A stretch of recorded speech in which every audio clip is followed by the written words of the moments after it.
Elle a désormais 75 ans. La gendarmerie de l'air, placée pour emploi auprès de l'armée de l'air, vient de fêter ses trois quarts de siècle au cours d'une cérémonie sur le tarmac de la base aérienne de Vélizy-Villacoublay.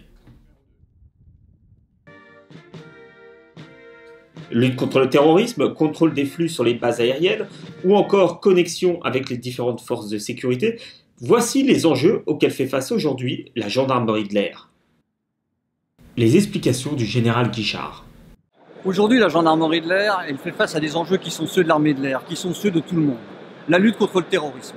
Nous avons entrepris de muscler nos formations, de mieux nous équiper de façon à être prêts. L'année dernière, il y a eu une tentative d'attentat de déjouer. C'est une réalité, nous nous y préparons pour y faire face. Deuxième enjeu majeur pour la gendarmerie de l'air, c'est le contrôle des flux.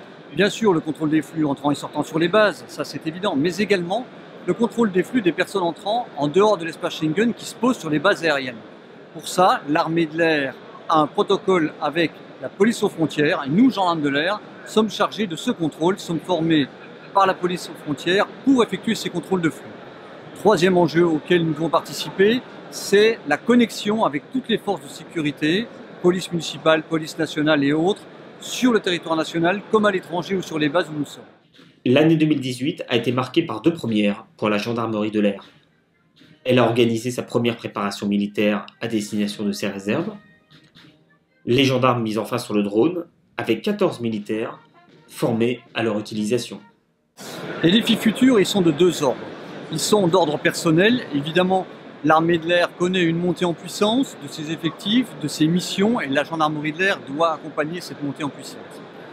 Le deuxième défi, c'est celui de réussir davantage de contrôle espace Schengen que nous faisons aujourd'hui sur un plus grand nombre de bases.